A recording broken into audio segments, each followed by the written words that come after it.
What occurs when you attempt to flee the Imperium? I once imagined liberty lurking in the vast emptiness, that illusion shattered upon grasping reality. The stars provide no sanctuary from his watchful eye. I commandeered a vessel and darted through stellar realms just to realize that each planet I encountered lay barren, subjugated, or devoured by forces infinitely more malevolent than the tyranny I deserted. These days, I'm pursued by imperial enforcers, outlaw merchants, and Xenos predators without exception. Yet the deadliest pursuer remains, the Imperium entrenched within my psyche. How does one evade the monster you've transformed into? They omit the consequences of rejecting his safeguarding any longer. I am Ralphie Vex, once a soldier in the 107th Cadian, a unit boasting a legacy spanning 12 generations. I gripped a lasgun before mastering the spelling of my surname. At 14, I dispatched my initial heretic, a gaunt figure with 3 eyes who pleaded in an alien tongue I couldn't comprehend. Praise came my way for my swift action. The colonel rested a palm on my arm and declared I'd served the Emperor's cause. I trusted his words. I embraced the entire doctrine for ages. The turning point arrived in Varadim, a sprawling hive on Acrelius IV's eastern landmass, home to roughly 3 million inhabitants. Our forces arrived following alerts of anomalies and suspected cultist stirrings, routine procedure. We'd handled similar operations over a dozen times, purge the depths, root out the anomalies, incinerate the taint, re-establish control. The commissar predicted it'd wrap up in under a week. We uncovered them in the sublevels of the industrial zone, around 200 locals concealed in the service conduits under the factorium. Adults and children alike, a few sporting additional digits, others with reptilian skin markings, even a youngster whose gaze shimmered softly amid shadows. They yielded without a fight, unarmed, utterly compliant. The commissar broadcast containment measures via the Vox, gear up for cleansing. I'd anticipated detentions, grillings, maybe spectacles of judgment to set precedents, severe, yet routine. The directive from high orbit 6 hours on, though, that blindsided me. Exterminatus declared on Hive Varadim, all units retreat to secure perimeter. I can still picture myself on that escarpment, 20 kilometers beyond the urban edge, gazing as the inferno rained from the underbelly of the looming Imperial cruiser overhead. The blaze flared so intensely, it etched a persistent phantom on my vision, one that haunts me even now in darkness. 3 million lives, 3 million devoted Imperial subjects, dutiful laborers and faithful contributors, guilty solely of dwelling near the afflicted. All turned to cinders because annihilation proved easier than investigation. That evening, while my comrades toasted yet another triumph for the Imperium, I resolved my path. I'd sever ties with this insanity. No more slaughter under his banner, no more scorching planets for his splendor. I'd break away. I'd seek out some haven, any spot, outside his influence. I swiped a worker's garb from the storage yard, commandeered a lighter to the space dock, feigning gear collection. In the frenzy of mobilization, chance presented itself, a modest hauler named the Miser, bound for the adjacent sector laden with armaments. Guards were lax, the operator inebriated on recaf and sacra. I bided my time till he slumped unconscious in a dockside tavern, then crept inside and stowed away among the crates. 3 hours afterward, with the ship piercing atmosphere, I allowed a flicker of optimism. Liberation. Released from the Imperium, released from his scrutiny. Such foolishness on my part. The Miser's star map served as my initial revelation into the expanse of Imperial rule. Every sector within a month's transit fell squarely in his domain. All viable worlds displayed the Imperial Aquila. Escape routes vanished. Every heading circled back to his clutches eventually. Thus, I plotted a trajectory into the intersystem gulf, toward the shadowed voids amid constellations. I'd uncover the galaxy's overlooked nooks, realms where his radiance failed to pierce. Provisions stretched 6 months with strict conservation. The vessel's cogitator proved amenable. After reciting the right litanies of upkeep, I mastered interpreting the celestial grids, deciphering warp flows, charting hazardous routes skirting loyalist zones. Unbeknownst to me, evading his domain invited contact from horrors far graver. entities lurking in the abyssal gaps between realms, murmurs that seduce wanderers straying too distant from the Emperor's beacon. Insight into that dawned subsequently. During those initial days of autonomy, I savored only the rush of autonomy. For the first time ever, no commissar loomed nearby, no squad mandates shaped my routine, no devotions required unless I chose them. The quiet overwhelmed, the liberty chilled. I caught myself talking soul. Out of pure habit, I stuck to soldierly routines, folding my bunk with crisp regulation folds and polishing my pilfered pistol each day, despite having no superiors to answer to anymore. I even found myself murmuring bits of the Emperor's liturgy during tense moments, the phrases bubbling up without warning. The Imperium lingered in me like an incurable affliction, one I couldn't shake off. I'd fled its territories, yet its indoctrination clung tight. Not for long, though. My initial stop was a modest mining station labeled X227 on the maps. It circled a lifeless sun, well off the beaten paths of imperial trade routes. The sort of spot where folks minded their own business, where someone could vanish without a trace. I maneuvered the miser into berth with scant chatter, citing drive malfunctions and a craving for provisions. The facility floated in the blackness like a cluster of welded spheres linked by clear conduits, where shadowy forms drifted inside. Stepping through the hatch, the initial assault was the odor. Following months inhaling the ship's stale, filtered atmosphere, the potent blend of bodily perspiration, lubricant grease, and exotic seasonings hit like a storm. Next came the hush that descended as I stepped into the mess hall. 30 stares swiveled my way, and in every one burned the identical wariness. Dread. "Imperial?" barked a rough tone from the rear. An elder figure with cybernetic optics advanced, his palm hovering near a sheathed sidearm. "Nay," I shot back, the falsehood sour in my mouth. "Independent hauler. Drive issues." The strain in the air lingered. It dawned on me right then that I still moved with a trooper's gait, carried myself with drilled rigidity.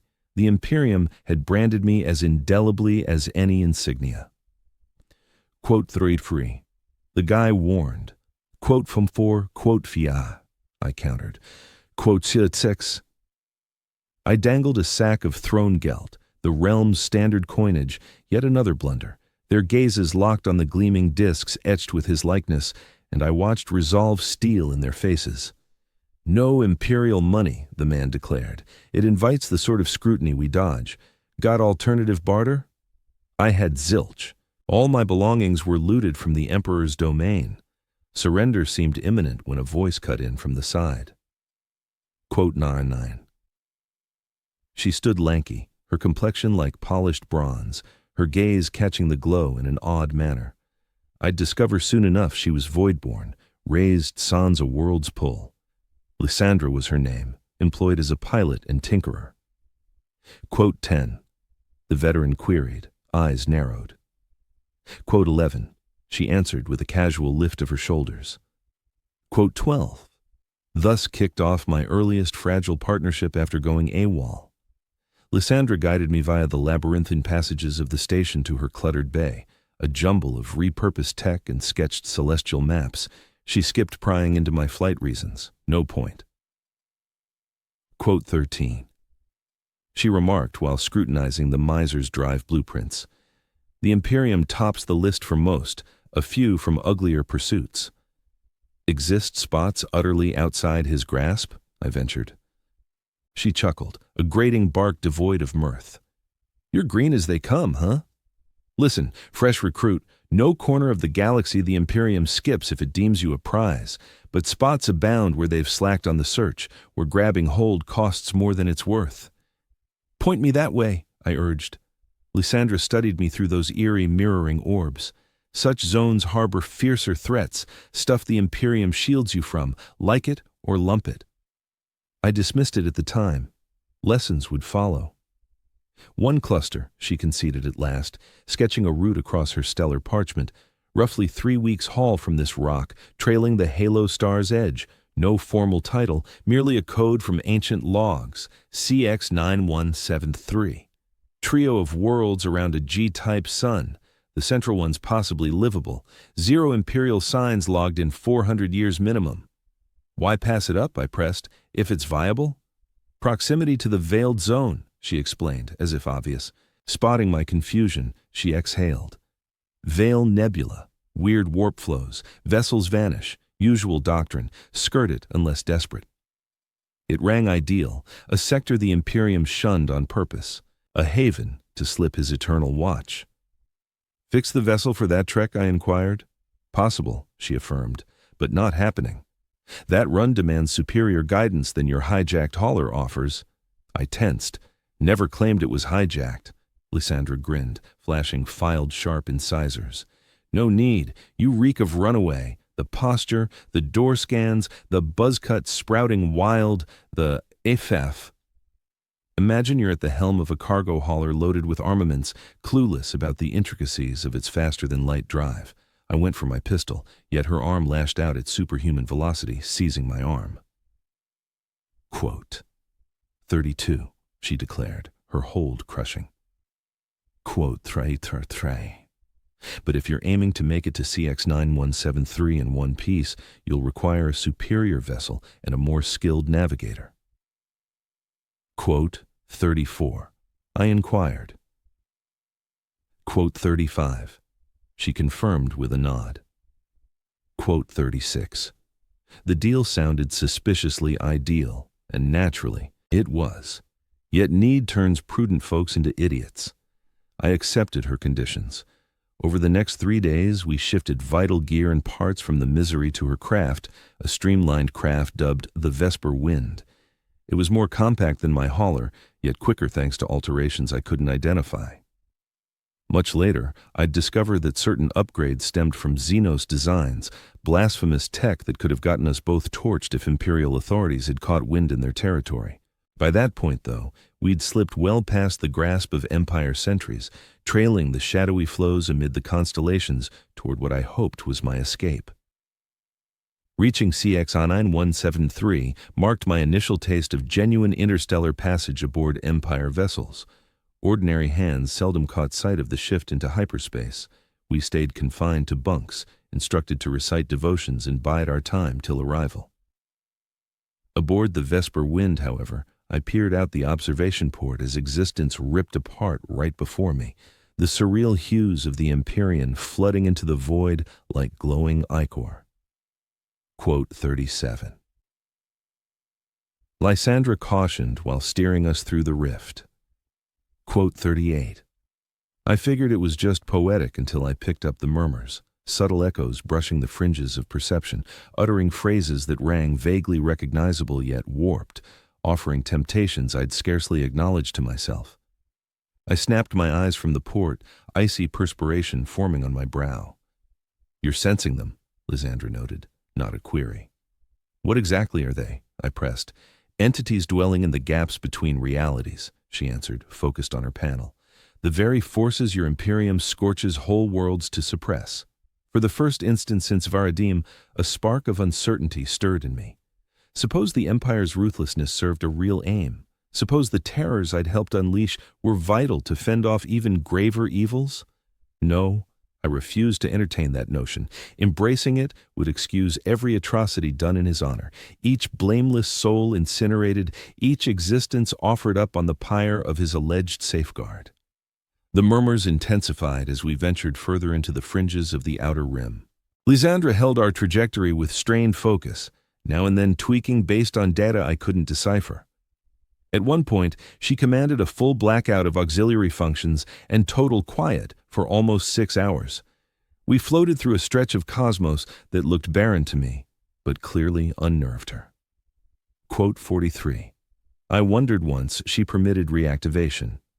Quote 44, she said, declining details. On day 18 of our voyage, the Vesper Wind jolted harshly as we exited hyperspace. Alert sirens blared across the deck. Lysandra's fingers danced over the console, her face set in determination. What's going on? I pressed.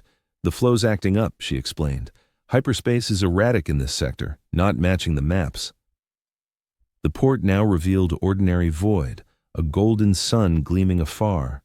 We'd reached CX9173, yet clearly trouble brewed. The onboard sensors spat conflicting info. Some indicated the anticipated trio of worlds, others zilch. Quote 48, Lysandra grumbled. Quote 49. As we edged nearer with care, the reality hit hard. In place of the mapped 3 orbs, only a single one circled at the slot for the livable globe. No trace of the missing pair. Quote 50, I suggested. Lysandra denied it. Then quote 51. She initiated a fresh sweep, scowling at the output. Quote 52. Circling into position, I beheld my intended haven for the first time. The world beneath was a dull gray-brown expanse, scarred with designs that appeared intentional, akin to immense wiring layouts or mystical glyphs. No hint of oceans, no hint of foliage, just infinite geometric motifs blanketing vast landmasses. Quote 53, I queried. Quote 54, Lysandra whispered. Quote 55. Before I could probe further, the comms array fired up unbidden. From it came a noise, neither speech nor digital signal, a pulsing array of pitches and interference that set my tea. My throat burned, and my sight grew hazy. Lysandra acted with frantic speed, slamming the emergency thruster panels. The Vesper wind jerked sharply, pulling us clear of the world below. Quote 56. I yelled, clutching a handrail to avoid tumbling across the command deck. Quote 57, she shot back, her tone laced with panic. Quote 58, she interrupted my protest. Quote 59. The term drew a blank for me at that moment. As just a lowly guardsman, my training covered only the basics: Xenos dangers, orcs, the Eldari, chaos hordes. The lore of that extinct race of sentient alloys dormant under myriad planets was classified as too hazardous for rank-and-file troops. I'd grasp it all too quickly. As the Vesper wind surged farther from the surface, the Vox kept blaring that eerie, rattling noise. Suddenly, a chunk of the world's crust moved. Massive slabs of what I'd mistaken for rock parted, exposing a glowing emerald fissure underneath. Emperor's mercy, Lysandra murmured, her earlier scorn for the Imperium vanishing amid the dread. From the depths, a shape stirred to life. A craft of bizarre geometry, edged in razor lines and shimmering runes, gliding with an elegance that mocked its immense bulk. It ascended from the planet at a measured pace, turning toward our escaping vessel. Can we lose it? I demanded. Nobody escapes the Necrons, Lysandra answered. Still, she drove the drives to their limits. Our best shot is hitting the warp before they bother chasing us down. The Necron ship chose otherwise. A lance of void light speared out, hitting the Vesper wind's starboard flank. Alarms erupted as systems collapsed throughout the hull. The grav plates wavered, lifting us into 0G for an instant before slamming us down hard. Backup lamps cast a crimson glow over the chaos. Quote 64. Lysandra announced, her hands flying over the dying consoles. Quote 65. Quote 66. I questioned, fumbling for my last pistol, as if a trooper's sidearm could challenge a Xenos behemoth. Lysandra let out a bitter, manic chuckle. Take on the Necrons how? With insults? A second shot hit cleaner this time. A weird pull tugged at me, like my cells were unraveling and stitching wrong. The bulkheads warped and flickered around us. Disintegration ray, Lysandra choked out. They're boarding! Before oblivion took hold, I caught a final glimpse of metallic warriors phasing onto the bridge, gaunt frames with blazing green oculi, advancing with the inexorable calm of hunters, certain of their quarry. In my fading view, the Imperial Aquila seemed to flare in the stars outside the ports. The ancient litany echoed in my head. The Emperor protects. Yet, who safeguards those who run from his vigil? Stirred in utter black void, feeling unyielding alloy pressing against my spine. Not the rough plating of a starship's floor, but something icier, engineered with alien exactitude, as though every atom aligned to some unearthly equation. Paralysis gripped me. An unseen power pinned me in place, sans chains or bonds. My breaths alone broke the silence, rebounding faintly in what felt like an enormous void. Then the glow arrived. Not the cozy flicker of torches or the stark beam of lumen strips, but an icy, verdant sheen rising from the alloy itself. It unveiled a vault of defying design, where edges joined in geometries that strained the sanity. Surfaces bore those circuit veins I'd spotted on the planet, now throbbing with power like the whole edifice breathed. Facing me loomed one of those alloy entities from the vessel. Up close, its form sharpened, a boneless humanoid frame forged in quicksilver, yet distorted in scale, overlong, unnaturally slender. Its death's head visage locked in a mocking leer, those emerald flames scanning me with detached scrutiny. Where was Lysandra? What fate befell the ship? Urgency clawed at my thoughts, but speech eluded me, motion denied. I could merely observe as the figure extended an appendage clutching a tool. It communicated not through speech, but via that rasping racket from the vox, sharp ticks and digital whines that skipped my hearing and thrummed straight in my brain. The tongue was alien, yet the meaning pierced clear. Specimen secured, examination underway. The gadget hummed to life, casting a verdant scan across my form, toe to crown. No tactile sting followed, but an invasive chill seeped in, as though it probed beyond flesh, to the core of my essence. My mind, my recollections, my essence itself, if it truly existed, had been stripped away. Additional metallic entities stepped into the room. They advanced in flawless unison, their footfalls utterly silent regardless of their evident mass. They exchanged words in their chittering tongue, now and then fixing their fiery stares on me.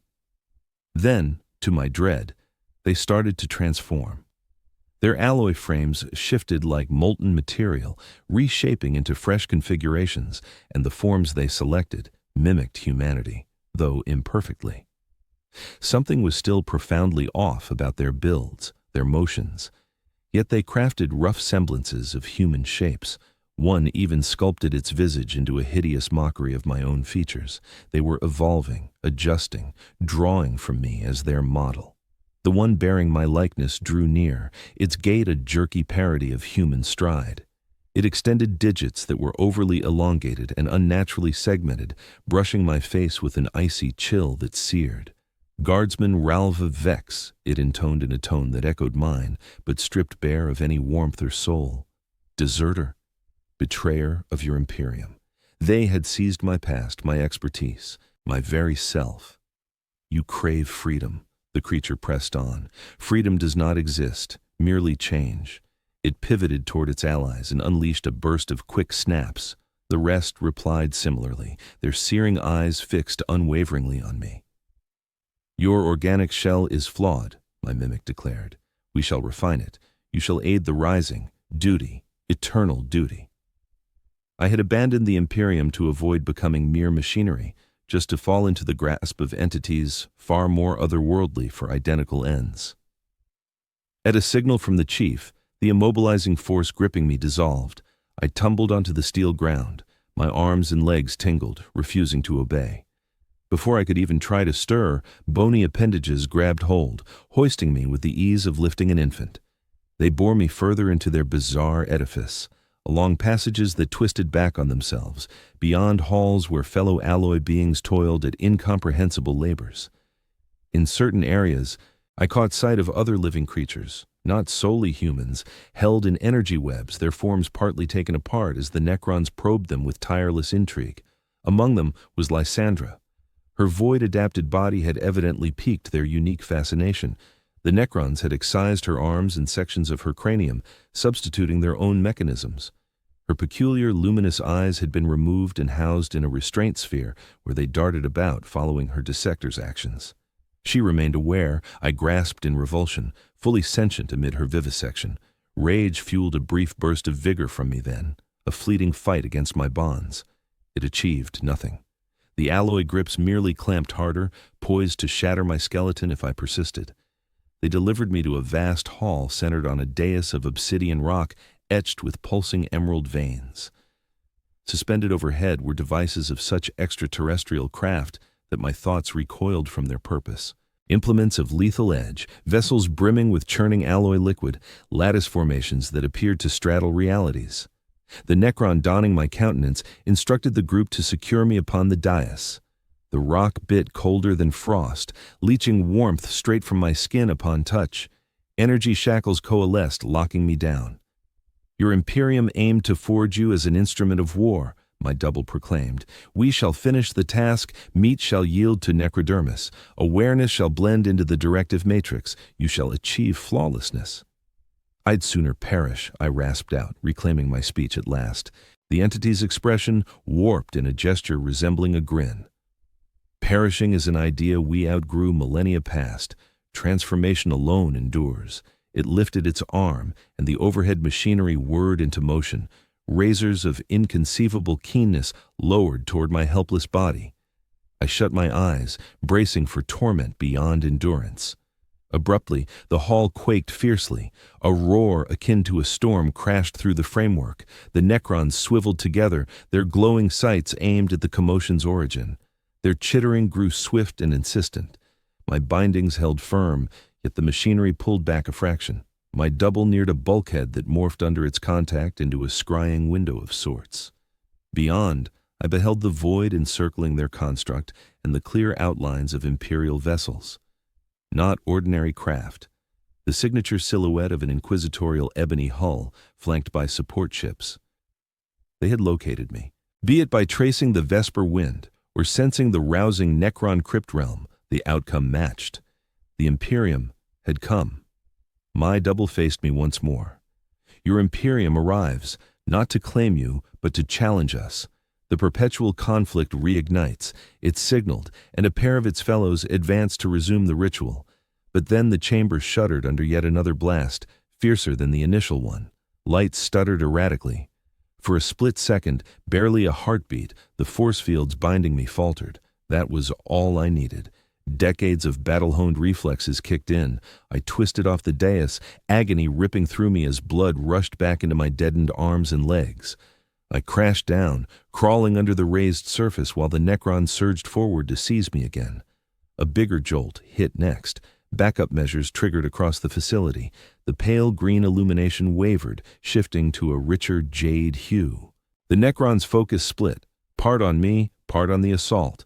My duplicate voice rang out once more, this time directing its allies instead of targeting me. "Analysis shows inquisitorial troops inbound. Startup process disrupted. Engage lockdown measures now." The rest of the Necrons halted their chase instantly, pivoting to fortify their lines. My copy hesitated, its searing stare locked on my crouched form below the dais. "The Imperium won't rescue you, traitor," it intoned. "They'll incinerate you alongside us. Not now, maybe, but the next time they track you down. No corner of the stars hides rebellion." With that, it strode off too, at a pace matching a mortal stride, vanishing into the labyrinthine depths of the crypt. I was left isolated, overlooked amid the turmoil of combat. Time was slipping away. Soon the Necrons would recall me, or the Imperial barrage would melt this whole area into vaporized ruin. Compelling my shaking knees to hold my weight, I lurched out from cover. The halls beyond lay in turmoil. Necron soldiers marched deliberately to stronghold spots. Not one bothered to look my way. To them, one lone human meant nothing against the looming Imperial danger. I lacked any strategy, any goal, just raw survival urging me to bolt from the lifeless machine Xenos and the Imperium's own ruthless grip. I dashed down passages picked blindly, each mirroring the others in their eerie, otherworldly designs. Luck or destiny guided me to what looked like a launch area. The structure yawned into the emptiness of space, sealed by force barriers that let ships through but trapped the air inside. A handful of compact Necron ships perched on pads, their shapes as baffling as the rest of this hellish domain. Beyond the shield, the fight blazed on. Imperial cruisers unleashed laser volleys that carved chunks from the crypt's frame with deadly accuracy. Necron ships lifted from the world's crust, their armaments hummed to life, unleashing rays of Vidian energy that wiped targets clean from reality.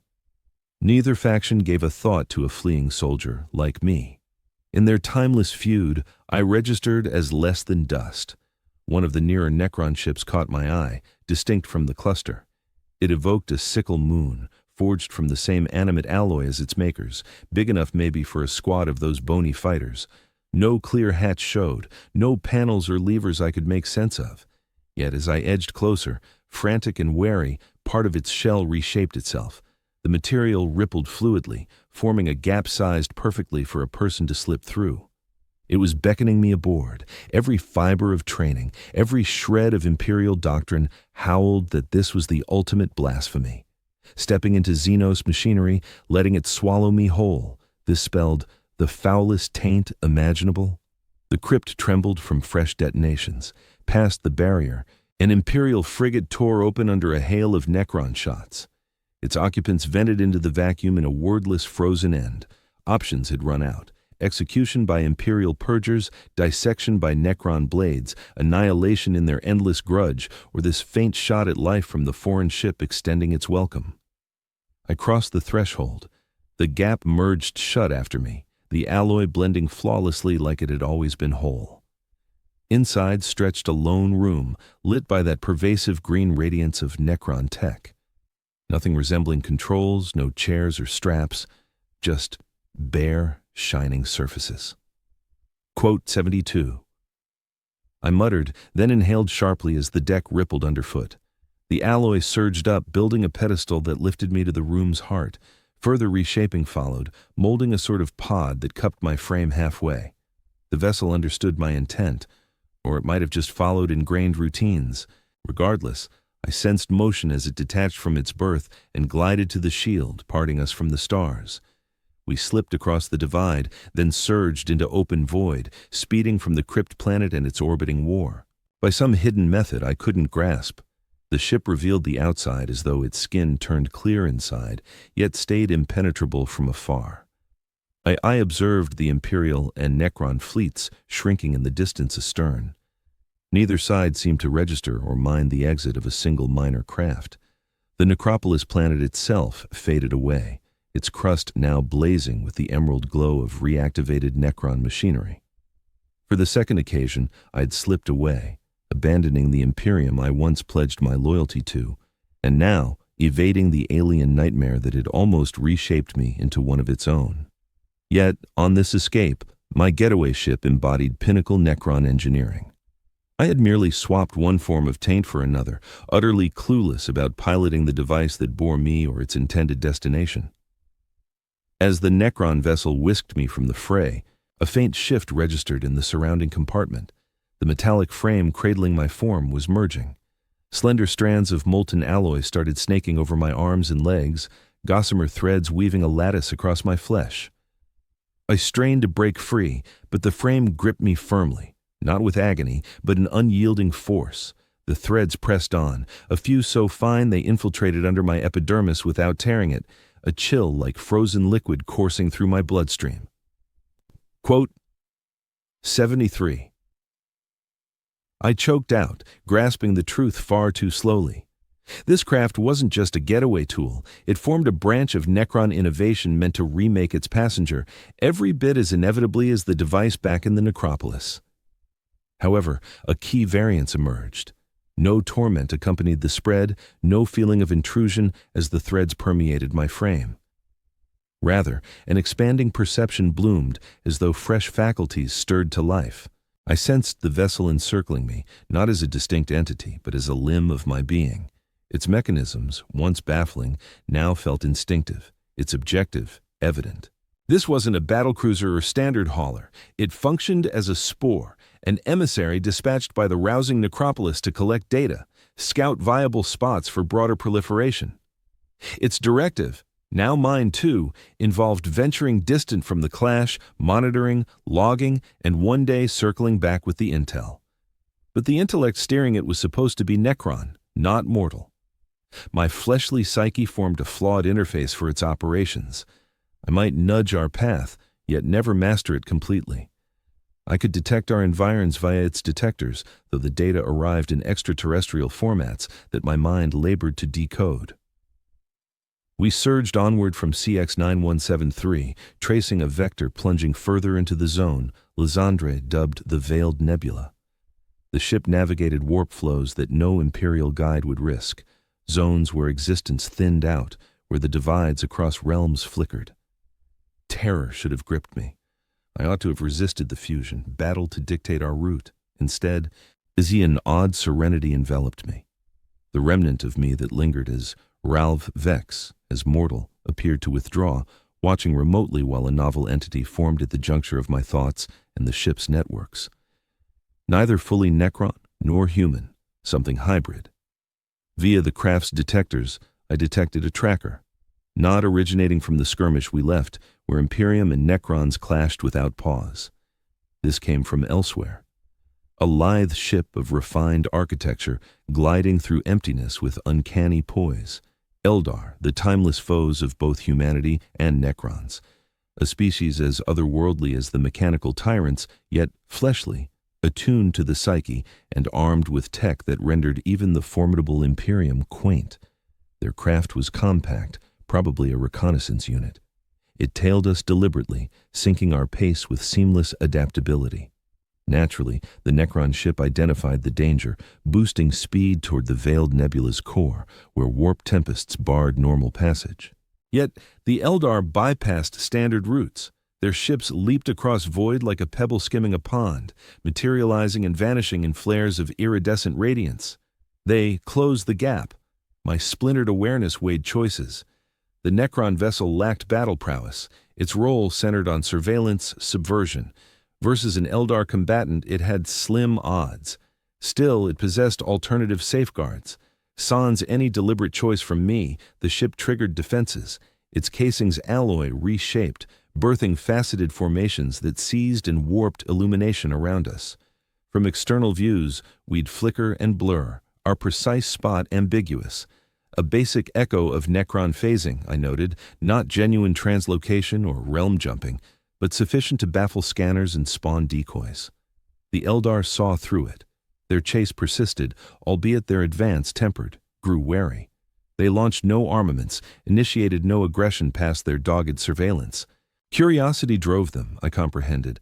Fascinated by the SIG, I perceived the silhouette of a solitary Necron craft escaping the fray, acting in patterns that deviated from established Necron routines. Via the vessel's perception arrays, I detected a faint compulsion, a mental inquiry, gentle yet persistent, aiming to discern the nature of the awareness steering the Necron ship. The Eldar sought either dialogue or access to my psyche. I drew back on reflex, and the Necron mechanisms reacted to my alarm. The metallic strands embedded in my form throbbed with power, erecting a barrier over my mental processes. The compulsion withdrew, though I caught a hint of astonishment from the Eldar craft. They had encountered an anomaly, neither purely Necron nor human, but a fusion of the two. Their chase grew more determined. My transformed state clearly intrigued them, maybe as a hazard or a prospect. The Necron craft strained its mechanisms to the utmost, nearing the nebula's core, where the fabric of existence started to unravel. Before us swirled a vortex of hues beyond human vision, the edge of a warp tempest, where the warp realm seeped into the material universe in turbulent frenzy. No astropath could steer a vessel through such upheaval. No gravitic shield could endure the pressures in that zone. Yet the Necron craft lacked warp drive and the safeguards vital for flesh and blood crews. It navigated the storm's fringe, leveraging tidal pulls and radiation bursts for concealment. The Eldar craft paused at the threshold. Even their superior engineering and warp sorcery had boundaries. Venturing into the tempest risked annihilation. I experienced one last mental contact, firmer now, sharper. Not aggression, but a transmission etched straight into my mind through ideas, not language. Monstrosity, peril, come back, followed by a vivid vision, a planet of glittering towers and sentient vessels, inhabited by entities whose intellects stretched across eons in forms sculpted for flawlessness. A haven, a proposition. They urged me to yield, to join them at a concealed realm, where they might examine my evolution and possibly sever my bond with the Necron tech, should that remain feasible. Briefly, I wavered. The Eldar opposed humanity, true, but they also clashed with the Necrons and Chaos entities. Their society, diminished from its primeval splendor, embodied a form of stability, equilibrium. Maybe they could reverse my alterations. Yet the Necron craft bore its directive, and now I shared one. To venture, to monitor, to uncover realms outside the grasp of the Imperium's rule or Necron control. I spurned the Eldar's invitation, repelling their mental grasp with emerging resolve. The craft heeded my choice, surging toward the warp tempest's verge amid energy flares vast as landmasses crackling across the emptiness. The Eldar refrained from pursuit. Their craft veered off, heading back to the obscure objective that had drawn them here initially. Still, I knew they would relay their discovery. A new faction had joined the fray, cognizant of my presence. I was no mere runaway evading Imperial retribution. I had evolved into a singular entity, one that various galactic forces might deem valuable to pursue, investigate, or eradicate. The warp tempest swallowed us, the cosmos melting into roiling insanity beyond the hull. Inside, shielded by systems engineered to ignore the warp's flows, I slipped into a limbo between wakefulness and stasis, while the craft pressed onward to uncharted locales. My final lucid notion was fulfillment of my goal. I had broken free from the Imperium's hold, but that freedom had exiled me from any path back to human society. I embodied the abomination the Imperium scorched planets to eradicate. Word count so far: 942. Time dissolves in the stellar voids, even more so amid a warp tempest where existence turns malleable, untrustworthy. I can't specify the duration of our transit through that torrent of forces aboard the Necron craft. Perhaps days, perhaps years. My awareness splintered more profoundly in that transit. The remnant of my human self withdrew into recollections and visions as the merged cognition from my fusion with the ship's arrays upheld our trajectory through the chaos. I recall glimpses, sensations, colossal presences shifting in the warp's abysses, their focus gliding past our form unrecognized. The Necron tech cloaked us from their gaze, beneath their interest. For that mercy, I felt thankful. Full sentience resurfaced as we re-entered real space, distant from any mapped Imperial domains. The tempest trailed us, a remote haze of inconceivable shades against the dark. Forward stretched an uncharted stellar cluster, 3 minor worlds circling a crimson sun. The craft's detectors scanned the arrangement systematically. The innermost world was a searing inferno, hugging too tightly to its sun. The farthest one out was a frigid expanse locked in methane frost. Yet the central planet hinted at potential for life. Its air fell within limits safe for humans. Oceans of liquid water rippled across it, alongside power readings that pointed to advanced machinery. We drew near with care, the vessel obeying my silent command to stay hidden. Once in orbit, I surveyed a planet marked by sharp divisions. Endless seas of intense azure dominated the globe. The continents huddled into one massive landmass around the equator. There stretched wide swaths of lush woodlands, amber grasslands, and urban centers, clearly built by humans, their orderly layouts echoing the blueprints of ancient imperial outposts. But unease gnawed at me. The power signals felt faint and disjointed. No space-based shields rose to intercept us. No imperial vox chatter buzzed across the standard channels. Scans from the ship picked up roughly 12,000 human signatures across the whole sphere. On a planet this vast with signs of solid foundations, such a sparse count defied logic. I guided the craft down toward a major outpost, a metropolis where a waterway joined the sea. As we pierced the clouds, reality hit hard. The place lay mostly in decay. Structures loomed vacant, roadways choked by local flora. The sparse power traces emanated from the heart of the city, where a tiny fraction of the sprawl seemed kept up and occupied. We settled on what used to be a docking zone, now overtaken by turf and unfamiliar blooms. The ship sent out probing appendages, sampling the air and hunting dangers. Detecting no instant perils, it readied a hatch in its frame. But before it could part, I sensed incoming presences, people, purposeful, heading our way. They arrived in wheeled transports from Imperial factories, though worn and patched with odd additions. In all, 23 people, equipped with laser rifles and cruder ballistic arms. They encircled the vessel from a safe remove, their ride sketching a boundary. A single person advanced, obviously in charge, a man aged by years, sporting cybernetic implants in his left socket and right limb. his outfit pieced together from faded Imperial Guard gear, altered and mended across long seasons. He lifted a Vox broadcaster to his lips. "Declare who you are and why you've come." His words thundered out, the lofty tongue of the Imperium, thick with accent yet familiar. "This planet falls under the safeguard of the independent settlement at Hadrian's Rest." The craft rendered his speech for me, even though I grasped it directly. My thoughts whirled, weighing choices. These were people, cut off from the greater Imperium, yet holding on to fragments of its tools and speech. They could offer insights, supplies, maybe a way to purge the Necron tech that was eroding my mortal essence bit by bit. But what would they make of my transformation? I stood no longer purely human or Necron, but a hybrid in between. During our travels, the metallic threads had woven through my form, forming a lattice under my flesh that shimmered subtly under certain glows. My gaze, I knew, now burned with the identical emerald blaze as my Necron prisoners. I chose my path.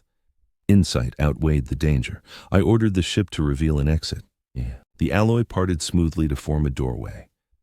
I emerged onto the ground of Hadrian's Rest, the initial solid world under my soles since my imprisonment in the crypt realm. The response came swift.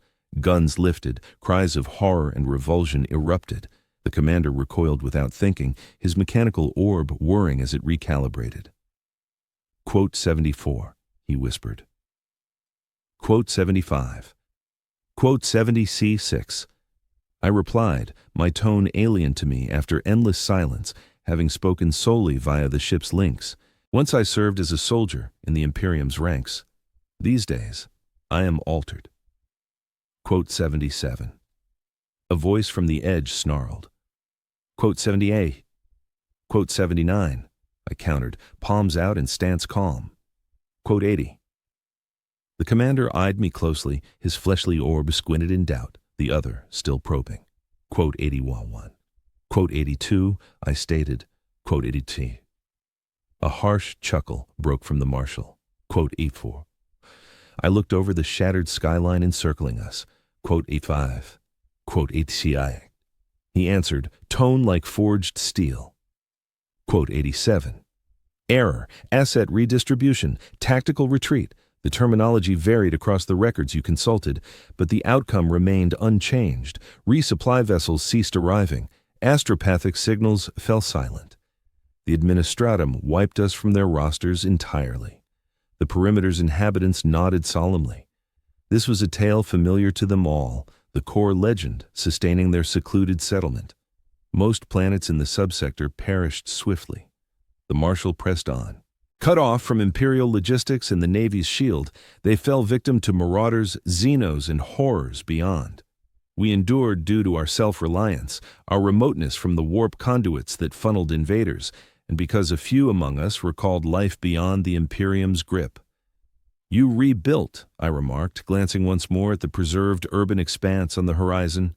We endured, he amended, just 12,000 souls from 16 billion. We forsook the other settlements, pooled our assets, adapted to scraps at hand. Any tech we can't produce ourselves grows ever scarcer with time. Each artisan's death carries away knowledge no one else holds. I assimilated these details, linking them to my grasp of imperial oversight. Such oversights weren't rare in a sprawling galactic apparatus. Whole sectors might vanish from ledgers, dismissed over scribal blunders or shifting doctrines. The folk in those forsaken zones were mere offerings, their existences deemed cheaper than the paperwork to fix the slip. And you never tried reconnecting? I inquired. The marshal's face hardened. Thrice we dispatched craft toward Imperial voids. The initial one came back reporting the sector sealed off over warp taint fears. Intruders vaporized without warning. The next vanished forever. The last encountered only barren husks and wreckage where sister systems once thrived. He indicated the armed settlers encircling us. Thus, we chose our path. Preferable to perish unbound on a fading orb than plead for crumbs from the Emperor's feast. Preferable to meet oblivion our way than serve as fodder for bureaucratic ease. His declaration struck a chord, mirroring my motives for fleeing. The brutal indifference to mortal worth, the trading of masses for convenience or dogma. I'd abandoned the Imperium, unwilling to abet such barbarities. These survivors had suffered identical institutional malice. You mentioned desiring knowledge, the Marshal went on, his voice easing a fraction. What data could a human Necron monstrosity possibly desire from us? I seek a return to my kind, I replied truthfully, and a haven free from Imperial or Xenos grasped to spend my lingering days. My statement hung in the air. The Marshal shared looks with his officers, some silent accord flowing among them. No matter your former self, you're altered now, he concluded. A peril, a beacon that might lure perilous scrutiny if ill-omened gazes turned our way. He spoke truly, naturally. The Eldari had already fixated on me.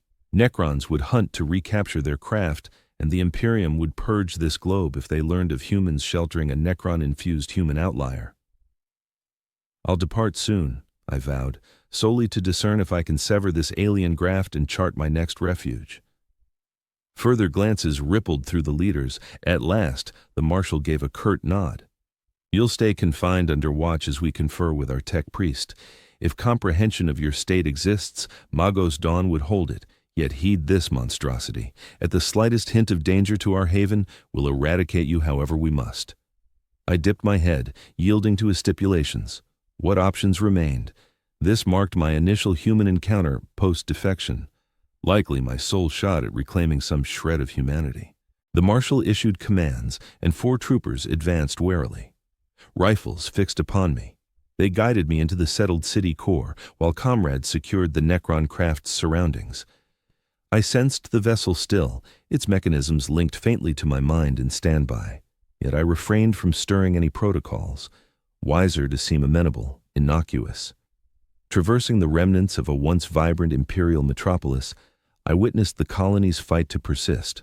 Verdant plots bloomed in former ornamental squares. Modest edifices were stripped bare, their components salvaged to bolster enduring frameworks. Rudimentary wind turbines and hydro devices, those strange eels, supplied electricity in places where the Empire's sophisticated gear had broken down completely. At the heart of the settlement, life bustled in sharp opposition to the crumbling outskirts. Structures here stood intact, pathways swept clean, folks hurried along with determination, hauling equipment or supplies, nurturing shared plots of land, fixing up broken devices. Kids romped around under careful supervision.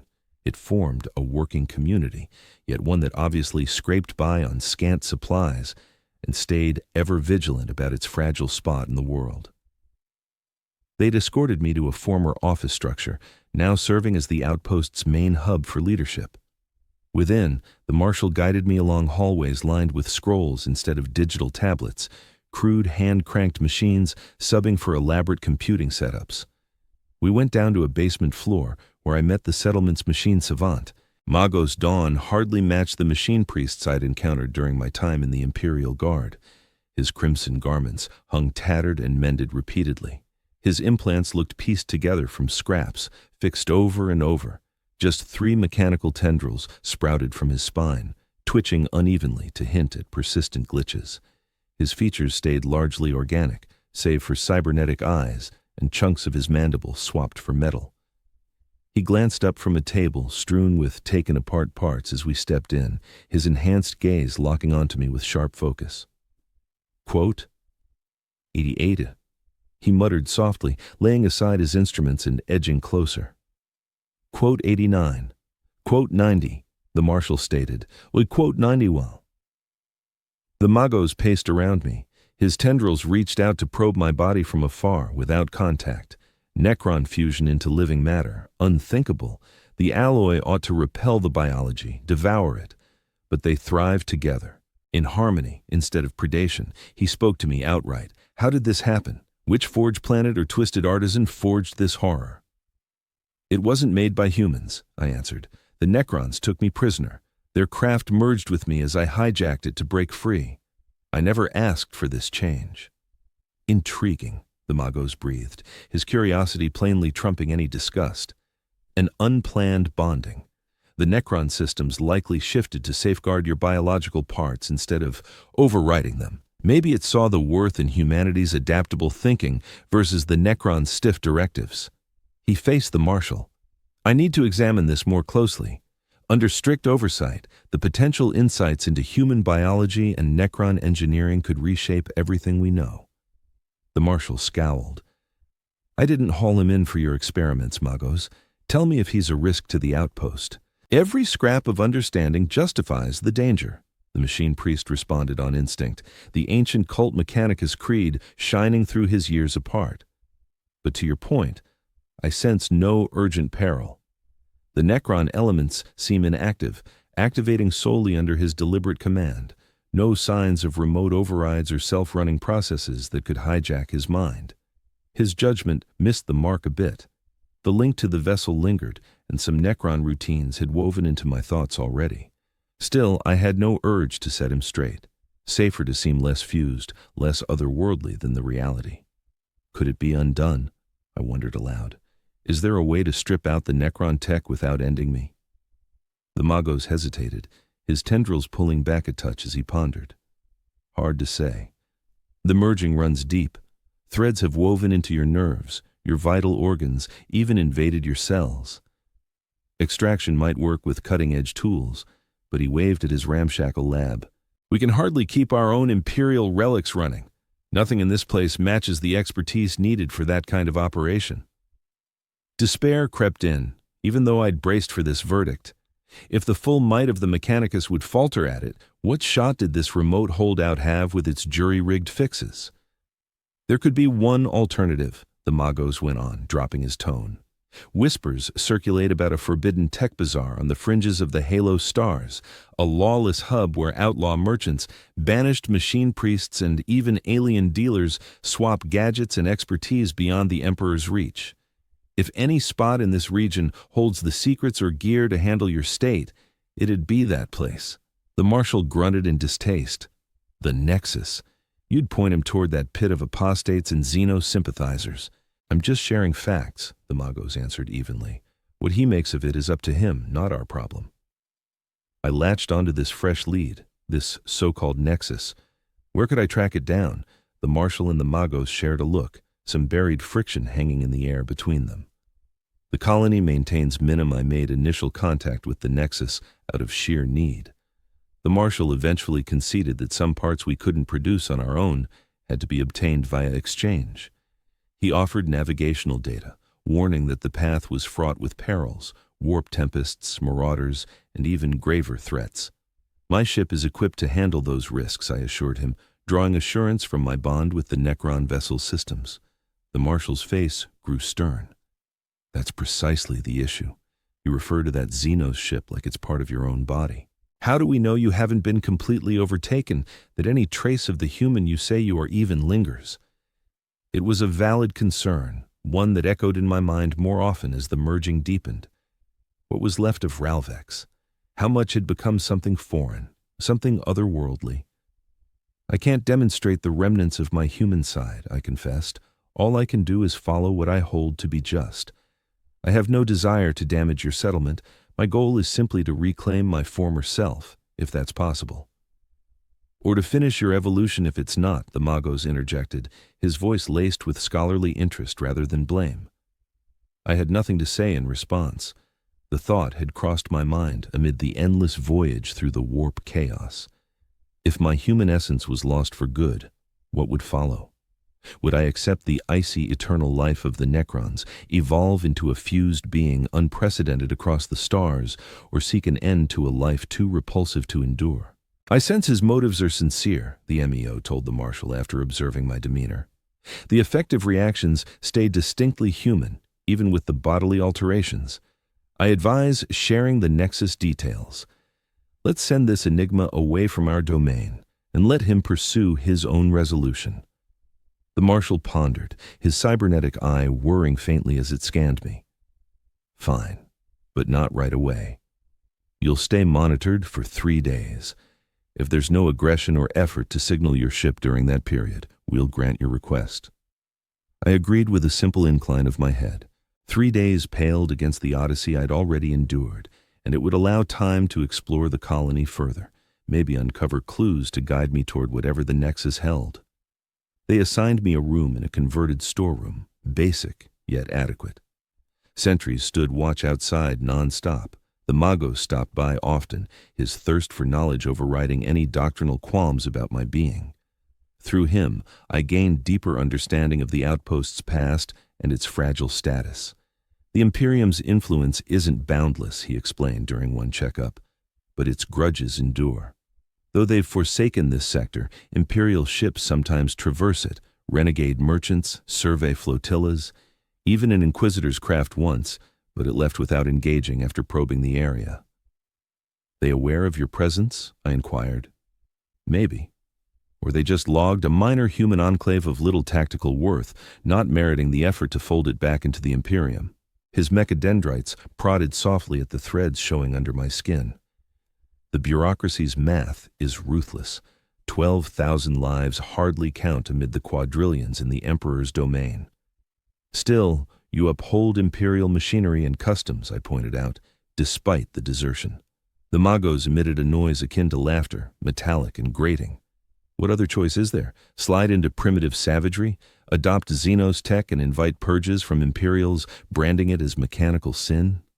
No, we tread the thin line, safeguarding fragments of mankind's legacy while knowing we're beyond the Imperium's shield.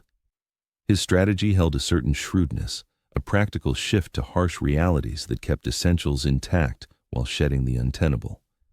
Maybe it offered a model for my plight. Come the third day, the Marshal called me to the structure's summit. From up there, we overlooked the settled districts of the town and the decayed expanses further out, my Necron craft a shadowy arc on the far-off pad. Your vessel has stayed inactive, just as you vowed, he noted, and you've shown no bid to flee or reach out to it. The Magos vouches for your sincerity, even if he'd rather dissect you forever. He passed me an old data slate, preserved with care. Here's the Nexus routing. It skirts 2 warp maelstroms and cuts through orc-infested zones. Tread carefully. I took the device, scanning the flight info. The Nexus sat at the crossroads of seldom-used warp lanes, situated where clashing hazards deterred Imperial oversight, yet not so lethal as to bar passage altogether. An ideal spot for clandestine dealings and the sharing of prohibited secrets. Thanks, I replied, lifting my eyes from the data slate to lock stares with the Marshal. Your settlement has extended surprising kindness to a being like myself. Not kindness, he clarified, practicality. You pose a possible danger, yet you also carry valuable insights. By steering you away, we reduce the risk while keeping open the door to those insights. He shifted to gaze across his territory, that fragile enclave of humanity holding on amid this forsaken planet. We endure through tough decisions by acknowledging that often there are no ideal paths, just those that wreak less devastation. Once more, his statement echoed my personal history. Hadn't that very insight pushed me to abandon my post? The realization that loyalty to the Imperium left me with nothing but destructive dilemmas. One final note, the Marshal added without turning toward me. The Magos thinks your fusion with the Necron tech is advancing, not stalled, that in time the equilibrium between flesh and mechanism will tip permanently toward the machine. I'd sensed something similar during my short time there. I'd observed minor shifts, sharper perceptions, less reliance on rest or food, an expanding sense of the Necron craft's functions from afar. Should the Nexus yield no answers, the Marshal went on, stay away. Our outpost persists by staying insignificant, beneath the gaze of larger forces. The entity you're evolving into would attract precisely the scrutiny we can't survive. I get it, I said, and I won't jeopardize what you've established. He faced me again, his look solemn. Safe travels, Ral Vex, or whatever identity you'll claim once your change concludes. I left that afternoon, heading solo to the landing zone where my Necron ship lay in wait. No guards trailed me. They relied on my promise to depart. Or maybe they realized resistance would prove pointless if I turned the ship's powers against them. As I neared, the hull parted fluidly in greeting, the alloy frame reshaping to embrace me. The Link, quiet while I was among the settlers, roared back to life as I took my position. Data cascaded into my thoughts. The craft hadn't slumbered as the locals assumed. Its dormant scanners had tirelessly collected intel, probing the colony's safeguards and gear. I could have seized whatever suited me. The ship's arsenal dwarfed their repurposed Imperial arms. I might have extorted resources, data, or even captives for experiments if Necron directives had overtaken my mind. Yet the core of Ralv Vex spurned those paths. These folk, cast off by the Imperium they'd dutifully followed, felt like allies, outcasts navigating a cosmos indifferent to their fate. The ship lifted from Hadrian's Rest, surging upward through the air layers into the emptiness above. I kept my eyes forward, not glancing at the outpost receding below. My route now pointed to the Nexus and any wisdom it held regarding my state. Clearing the planet's pull, I plotted the bearing from the given data. The trip stretched ahead, skirting domains held by assorted perils, but the Necron craft's cloaking would shield us from prying eyes. That's what I thought anyway, right up until the warning chime pierced the calm, barely a day later. A craft had materialized out of the ether, smack in our trajectory. Its design matched no entries in Imperial records or the Necron databanks. It evoked a gigantic spear point sculpted from ebony quartz. Its exterior mirrored far-off stellar glows in mesmerizing swirls. No apparent engines, no armament mounts, but it glided with intent to block our way. I triggered dodges, yet the quartz vessel mirrored them flawlessly, holding steady out front, not chasing or firing, but firmly barring our path. Sensors picked up a signal attempt, bypassing standard Imperial channels or rights, evading the mental brush of Eldar psyches. Something different. A sequence of energy bursts aimed straight at the junction of my fleshly mind and Necron implants. Despite my instincts, I permitted the exchange.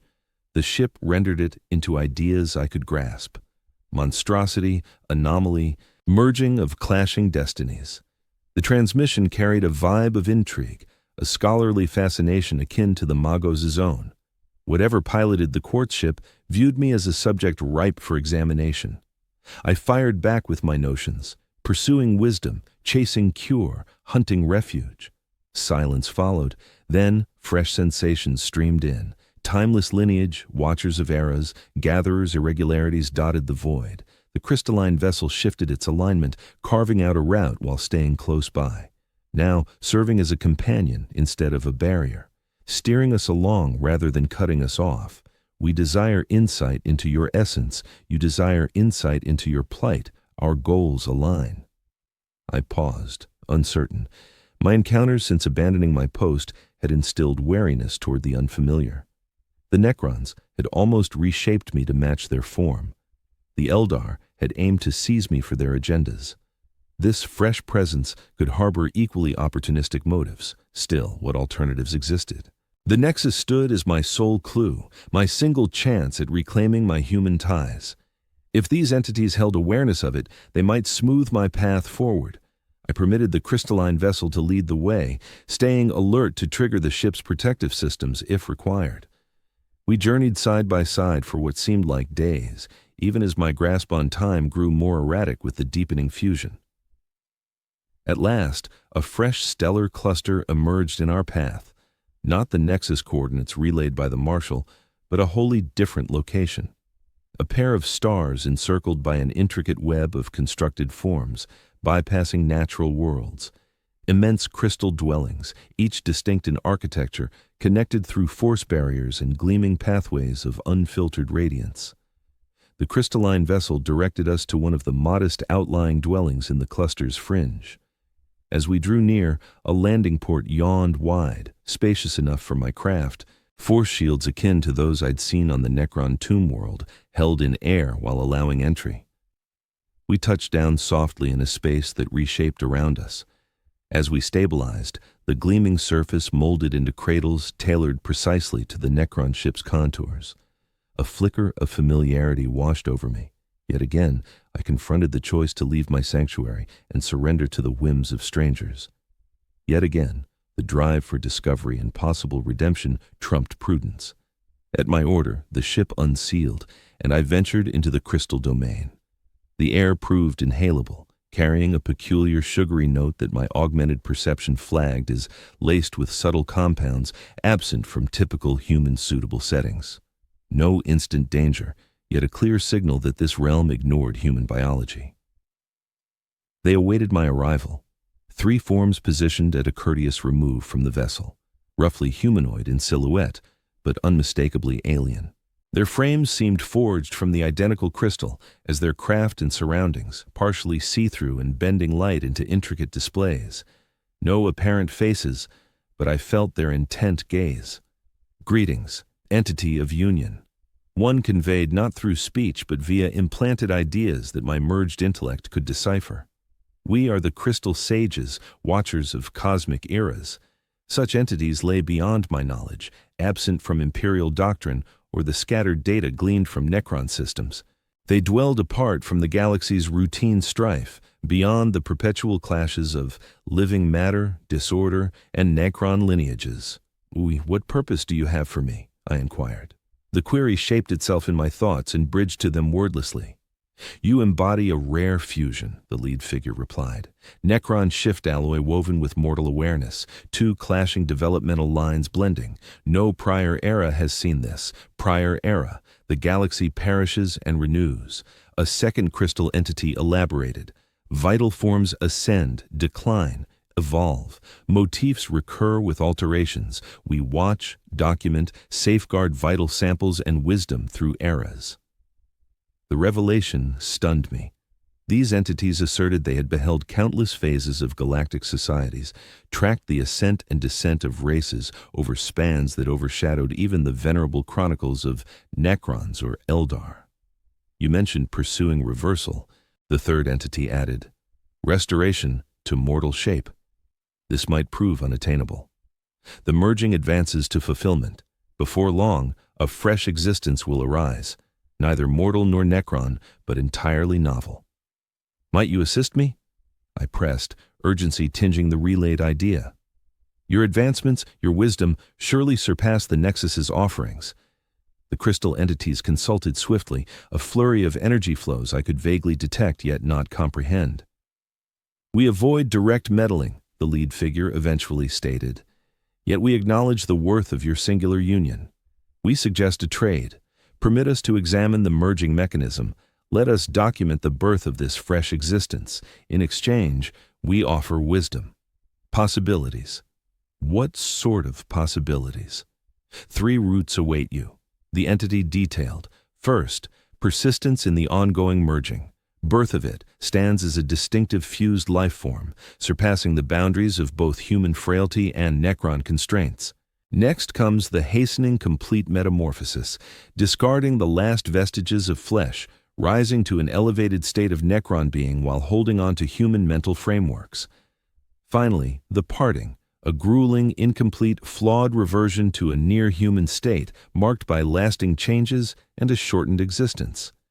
That final route had been my pursuit ever since fleeing the tomb world, a comeback to humanness, flawed though it might be, fleeting as it was. But now, confronting these timeless entities whose viewpoints stretched across cosmic eras, I began to weigh the other possibilities with fresh insight. Wasn't humanity just a fleeting phase in the universe's grand evolution? The Imperium preached the sanctity of the human body, branding any departure as abomination. Yet here, in the presence of witnesses to the ascent and collapse of myriad races, such beliefs felt narrow, confined. Reveal it to me, I said. Demonstrate what every route entails. The crystal enclosure surrounding us morphed, its surfaces turning clear to expose 3 distinct areas ahead. Within each, an alternate iteration of me appeared, depicting the likely results of the decisions ahead. The initial one showed a figure that vaguely echoed human contours, but now infused entirely with Necron mechanisms, no longer concealed under flesh, instead crafting a dynamic armor of vital alloy. This entity glided with effortless poise, commanding force barriers through mere intent, linking seamlessly with devices from diverse sources. In the subsequent vision, something much more alien emerged, a Necron shell, bony and commanding, though its gestures and stance hinted at roots in Ralph Vex. The emerald blaze in its gaze held layers of comprehension, recollections absent in ordinary Necron soldiers. It examined what looked like relics from human culture, with a respect no authentic Necron would show. In the last, I beheld a semblance of my former self, prior to defection, before the tomb world's grasp. A mortal male in plain garb. But observing closely, discrepancies emerged, swaths of flesh gleaming with metal, eyes that sporadically flashed verdant glows, gestures broken by jolts of agony. This iteration of me was fading gradually, the severed Necron elements inflicting wounds that resisted full recovery. These aren't forecasts, the crystal entity noted, just depictions of potentials drawn from our evaluations. The real results of any route would hinge on numerous variables, such as your determination and the precise techniques applied. I averted my gaze from the apparitions, my mind swirling. No path promised a perfect restoration to my prior state. The Ralph Vex who had abandoned the Imperial Guard was lost irretrievably, altered first by spurning Imperial creed, then by merging with Necron tech. Which would you select? I inquired of the crystal forms, intrigued by their outlook. We never decide for individuals, the core one responded. Our role is to watch, to document. True worth resides in the array of journeys, the singular trails each mind traces across reality. An evasive reply, yet maybe profound in its way. These entities had endured through several galactic epochs by witnessing instead of engaging, safeguarding wisdom without dictating courses. Should I consent to your examination, how much time would it demand? I pressed. Within our domains, duration unfolds unlike elsewhere. The side figure elaborated. Periods that feel like years to us would pass as mere days for you.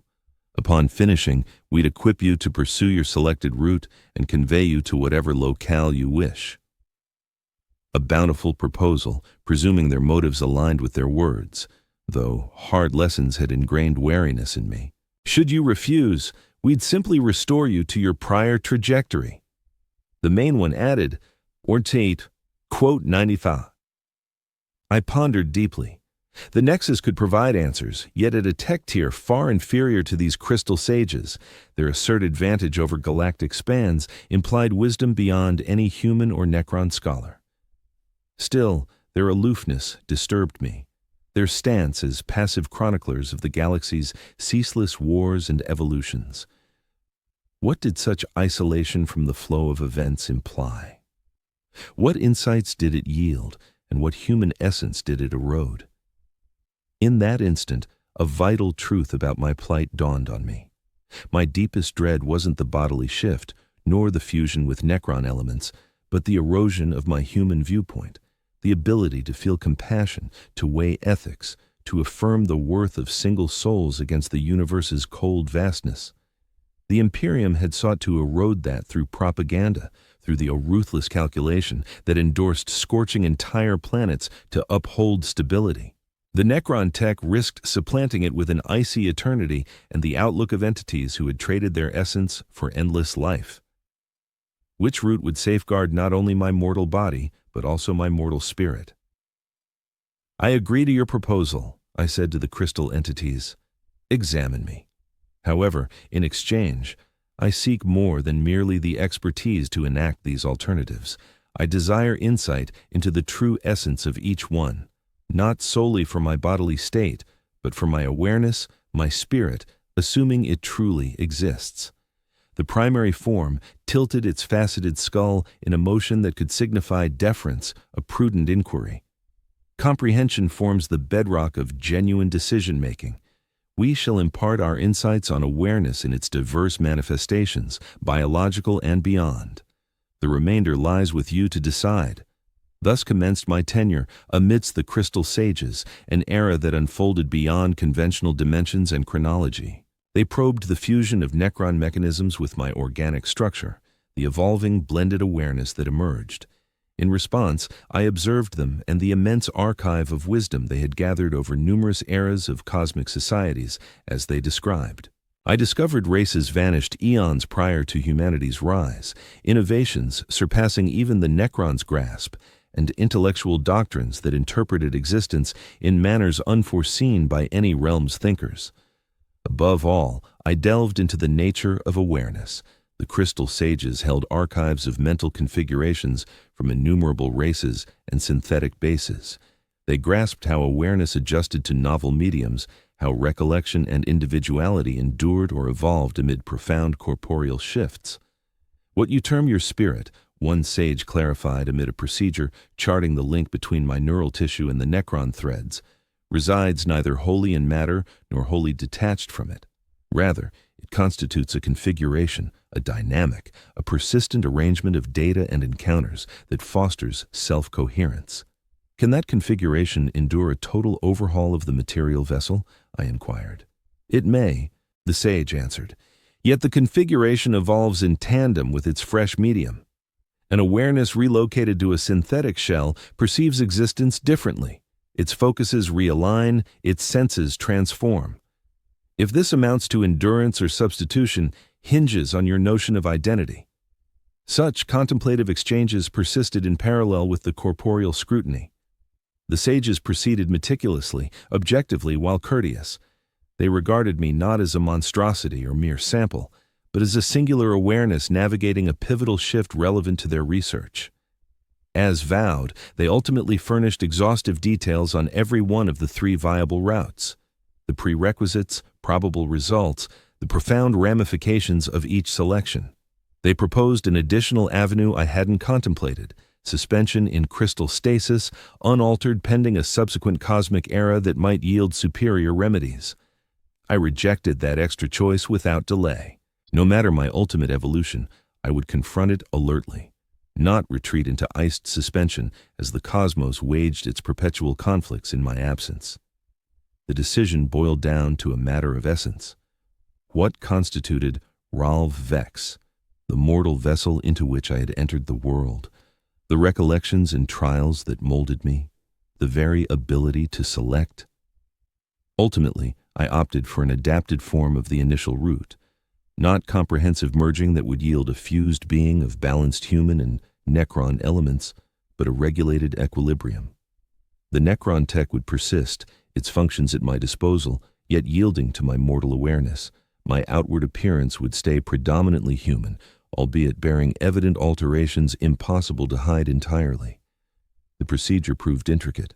The crystal sages operated with exactitude, exceeding any mortal or necron methods I had encountered.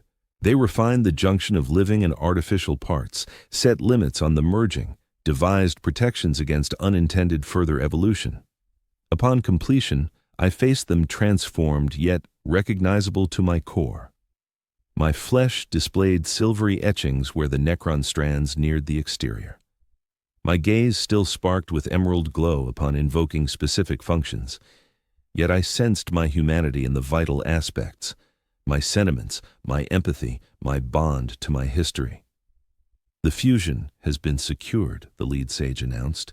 It shall neither advance nor retreat absent intentional action. The functions bestowed by the necron tech will stay reachable, yet won't overshadow your awareness. What have I become? I questioned, inspecting my modified palms where argent streaks followed the courses of vessels under the surface. You represent the pioneer of your species, the Sagi responded. No longer fitting the Empire's notion of humanity, nor aligning with the Necron's timeless criteria, I embodied a fresh form of awareness housed in a blended foundation.